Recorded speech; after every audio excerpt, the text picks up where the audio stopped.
भी बंद कर दी गई है। स्पीकर साहब ने नोटिफिकेशन जारी किया है कि वहाँ पर आप प्रेस से बात नहीं कर सकते। तो आज पाकिस्तान के मुंतखब नुमाइंदे जो हैं वो सड़कों पर पाकिस्तान के अवाम से बात करते हैं। जिस तरह आपके सामने ये इस्लामाबाद की टीचर्स कई दिनों से बैठी हैं, उससे पहले लेडी हेल्थ वर्कर बैठे थे, तो आज पूरी अपोजिशन भी सड़कों पर ही आपसे बात कर रही है, क्योंकि ना ऐवान चलता है, ना ऐवान की रवायात की किसी को परवाह है, ना कोई शर्म है, ना हया है, ना जो असम्बली में अवाम के मुंतखब नुमाइंदे हैं जो अवाम की बात करना चाहते हैं, अवाम की तकलीफ़ की बात करना चाहते हैं, ना उनकी बात सुनी जाती है। और ये सिलसिला 2.5 साल से कायम है। आज 2 इश्यूज़ पर हमने बात करनी थी असम्बली में। एक जो बिजली के नर्ख में इजाफा हुआ है और मुतवातिर होता जा रहा है, जिस पर हुकूमत के कई वज़रा असम्बली के अंदर और असम्बली से बाहर मुकम्मल झूठ बोलते रहे हैं, उनको अवाम के सामने रखना था। और दूसरा ये ट्रांसपेरेंसी की रिपोर्ट जो इस हुकूमत की करप्शन का मुंह बोलता सबूत है, और इसकी बहुत सी डिटेल्स हैं जो हम आपके सामने रखना चाहते हैं। इन पर आज बात होनी थी, लेकिन ये बात वहाँ पर ना हो सकी। इसके साथ साथ कौमी असम्बली के एक मेंबर जनाब खोकर साहब जो लाहौर से मुंतखब हुए हैं, आपको पता होगा कि 4 दिन पहले उनके घर को मसमार किया गया। तो ये सिर्फ हथकंडे हैं खोकर साहब को दबाने के, असम्बली से दूर रखने के, ताकि वो इस पार्टी का साथ ना दे सकें, अवाम की नुमाइंदगी ना कर सकें। ये इतने ओछे और घटिया हथकंडे पाकिस्तान की तारीफ में किसी हुकूमत ने इस्तेमाल नहीं किए जो आज हुकूमत कर रही है। पाकिस्तान की तारीख में किसी मेंबर असम्बली का घर मिसमार नहीं किया गया। आज हम उस हद तक भी जा पहुंचे हैं कि जहां बेटियां, बच्चे, बहनें, बीवियां जहाँ रहती थी, उस घर को रात के अंधेरे में मसमार किया गया। आज खोकर साहब ने क्वेश्चन ऑफ प्रिविलेज दिया था कि मुझे असम्बली के इजलास में अपनी नुमाइंदगी करने से रोकने के लिए ये काम किया जाता है। वहाँ पर स्पीकर साहब ने जब हुकूमत के वज़रा को इजाज़त दी तो उन्होंने बजाय असम्बली के रूल्स के मुताबिक कि इस मामले को असम्बली की कमेटी में भेजना चाहिए या नहीं, उन्होंने वहाँ पर खोकर साहब पर तरह तरह के इल्ज़ामात लगाने शुरू कर दिए। हमने कुछ देर सुना, स्पीकर साहब से गुजारिश की कि जनाब इनको बोले एडमिशन पर बात करें कि क्या ये बात असम्बली में बहस हो सकती है या नहीं, कमेटी में जाना चाहिए या नहीं। लेकिन वज़ीर साहब भी बदस्तूर कायम रहे अपने घटिया इल्ज़ामात पर, और स्पीकर साहब भी अवाम के मामलात का दिफा ना कर सके, असम्बली के हक़ का दिफा ना कर सके, और जिस मेंबर को नुमाइंदगी से महरूम करने की कोशिश हुकूमत कर रही है उसका भी दिफा ना कर सके। और जो मामला यहाँ पर पैदा हुआ वो बदस्तूर कायम है, और स्पीकर साहब कोई बदकिस्मती से फैसला भी ना दे सके। फैसला सिर्फ ये देना था कि क्या इस मामले को कौमी असम्बली की इस्तेहकाक की कमेटी इसको कंसिडर कर सकती है या नहीं।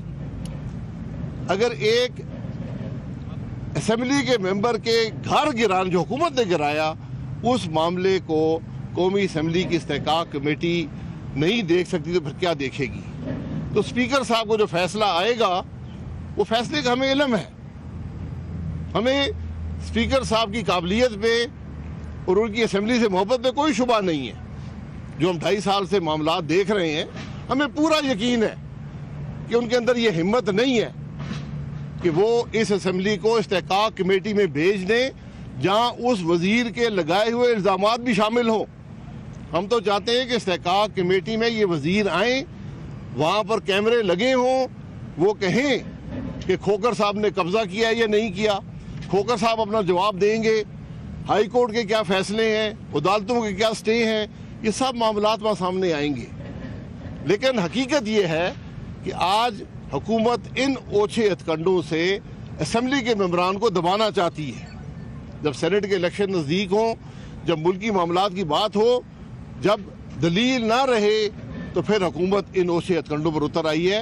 आज हमारे जो मेंबर वफात पा गए थे, ज़ारे शाह साहब डस्का से, उनके बेटे को भी और फिर वही राना सनाउल्लाह साहब की तरह उस पर मंशियात डालकर पुलिस ने गिरफ्तार कर लिया है, ताकि उसका असर जो बाई इलेक्शन डस्का में हो रहा है उस पर पड़े। तो एक तवील दास्तान है, लेकिन बदकिस्मती ये है कि आज मुल्क की कौमी असम्बली का स्पीकर भी एक फरीक बन गया है। कौमी असम्बली का स्पीकर पीटीआई की पार्लियामेंट्री कमेटी में जाता है, वहाँ पर बैठता है, उसकी गैर जानबदारी पर आज उंगलियां उठती हैं, जानबदारी के सबूत हैं। ऐसे मामलात में असम्बली कहाँ चलेगी और यहाँ पर अवाम के मामलात कब डिस्कस होंगे? असम्बली पिछले जुमे को शुरू हुई और अब पीर वाले दिन फिर होगी। ये 10 दिन का अरसा है। ये असम्बली की कार्रवाई के 10 दिन गिने जाएंगे। जो 130 दिन साल में होते हैं, ये उसमें से 10 दिन मिनहा कर दिए जाएंगे। असम्बली के मेंबरान को वजीफा भी मिलेगा, तनख्वाह भी मिलेगी, लेकिन काम कितना हुआ? जुमे वाले दिन 10 मिनट, पीर वाले दिन कोई 1 घंटा, मंगल वाले दिन प्राइवेट मेंबर डे था, 185 आइटम्स का एजेंडा था, 22 आइटम डिस्कस हुए। इजलास कोई 2.5-3 घंटे चला, ख़त्म हो गया और स्पीकर साहब ने बुध और जुमेरात की छुट्टी कर दी और आज इजलास 1.5 घंटा चला। यानी ये 5 घंटे से कम असम्बली का इजलास चला है, लेकिन दिन जो हैं वो 10 गिने जाएंगे। ये रवैया है आज हुकूमत का। कोई पाकिस्तान के अवाम की बात इन 10 दिनों में इस असम्बली की कार्रवाई में नहीं हुई। एक अमेंडमेंट बिल जो कमेटी ने 22 मिनट में पास किया, आज स्पीकर साहब ने हमारे एहतजाज के दौरान 5 सेकंड में उसको हाउस में ले कर दिया। ये आइन की तरमीम करने जा रहे हैं और आइन की तरमीम क्या है कि जो उनके वजीर जो दोहरी शहरियत रखते हैं उनको एनआरओ दिया जाए। ये इतनी लंबी कहानी है यहाँ पर कि रोज 2 घंटे की प्रेस कॉन्फ्रेंस भी हो तो कम है, लेकिन इसको आज पाकिस्तान के अवाम भुगत रहे हैं। आज पाकिस्तान के अवाम मुश्किल में है, मईशत तबाह हो चुकी है, महंगाई इतनी है कि आज आम आदमी के पास ये फैसला करना पड़ता है कि बिजली का बिल दूं या बच्चों की फीस दूं या खाने के पैसे दूं।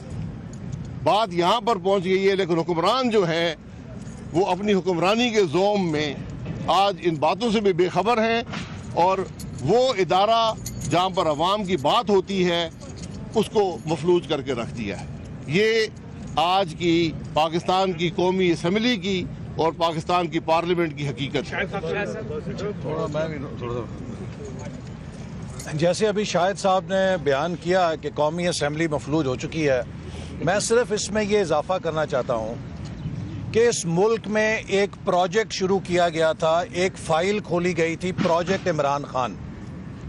ये प्रोजेक्ट इमरान खान फेल हो गया है।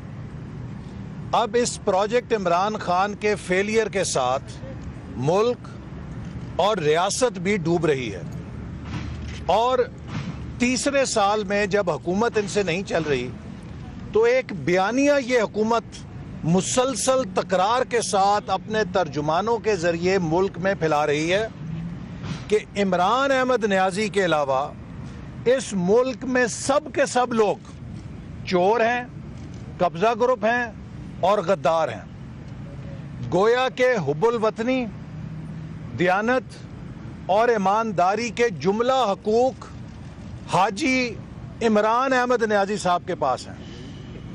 अल्लाह करे कि ऐसा होता, लेकिन कौम इस ईमानदारी को क्या अचार डाले कि जब इस ईमानदार नियाज़ी, जाली ईमानदार नियाज़ी साहब के होते हुए बदतरीन महंगाई, बदतरीन बेरोज़गारी, बदतरीन गुर्बत, बदतरीन खारजा पॉलिसी, कश्मीर का सकूत, सी पैक बंद, करप्शन के नए रिकॉर्ड, तो ये फिर ईमानदारी नहीं है, ये बदतरीन नालायकी है और ये बदतरीन करप्शन है।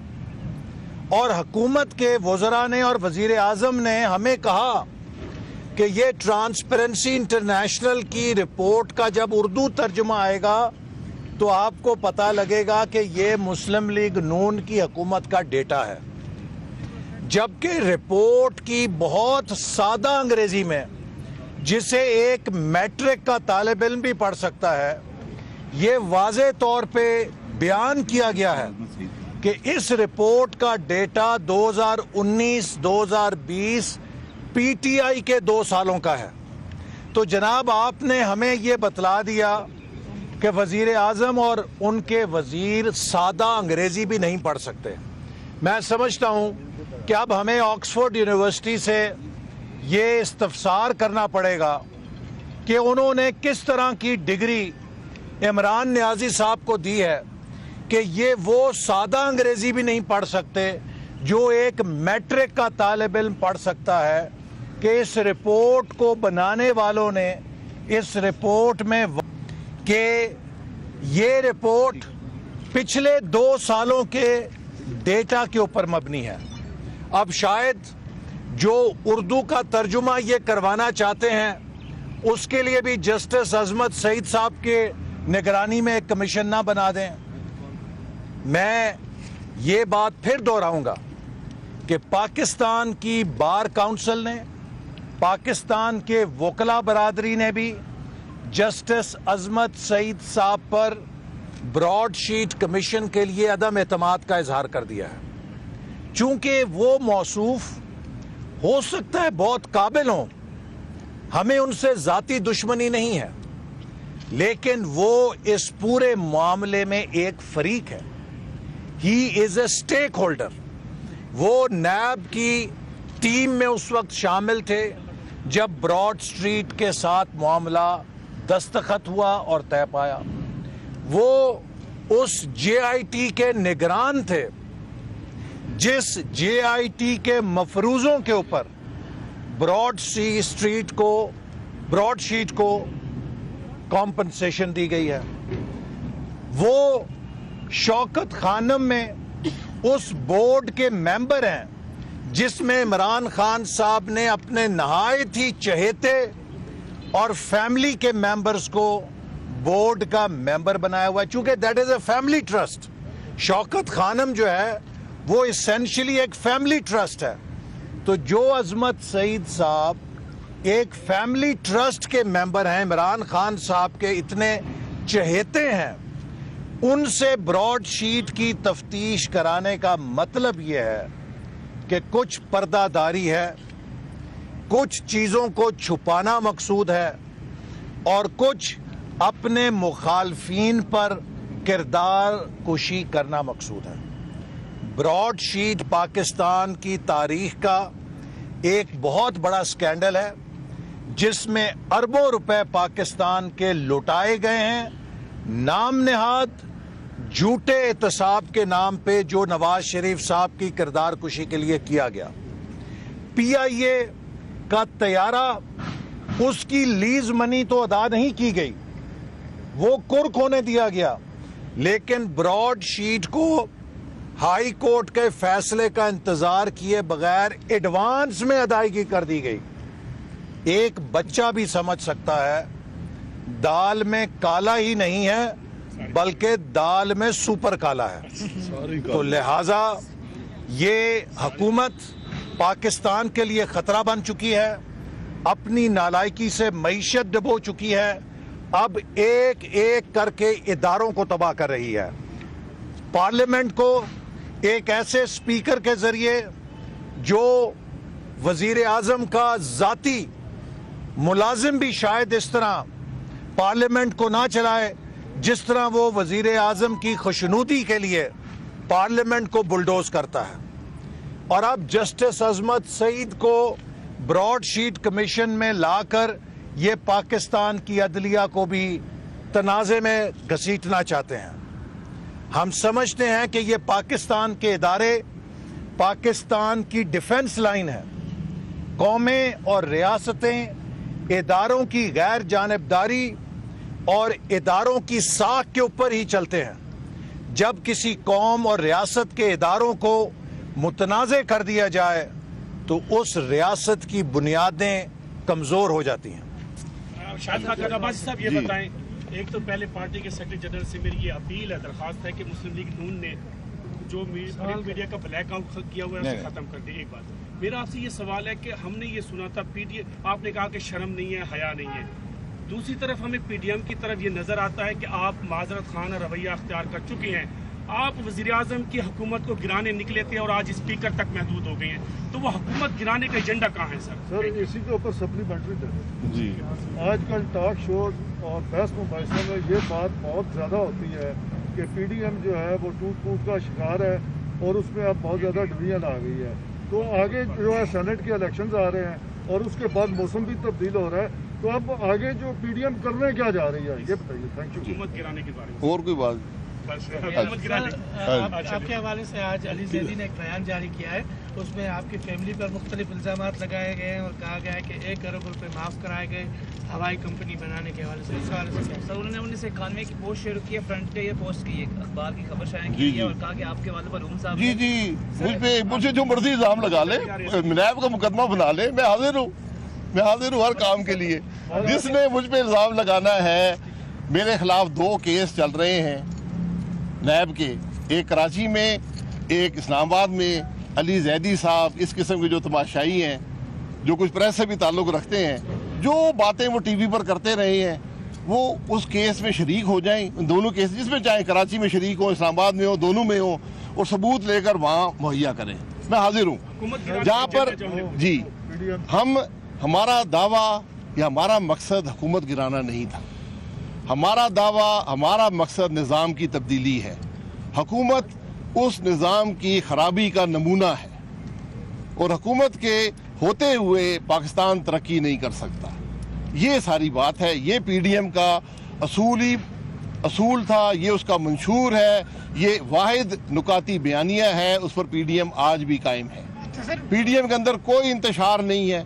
पीडीएम 11 जमातें हैं, इख्तलाफ राय हमेशा रहता है, मुशावरत होती है, एक बात पर इतफाक होता है और वही पीडीएम इम्प्लीमेंट करती है। जो उसकी पाबंदी नहीं करेगा वो पीडीएम से खारिज है। आज तक हर फैसले की मुकम्मल पाबंदी हर जमात ने की है। इस्लामाबाद में मुस्लिम लीग नून के रहनुमा मीडिया से गुफ्तगू कर रहे हैं। उनका कहना है कि ट्रांसपेरेंसी इंटरनेशनल रिपोर्ट बहुत वाज़ेह है।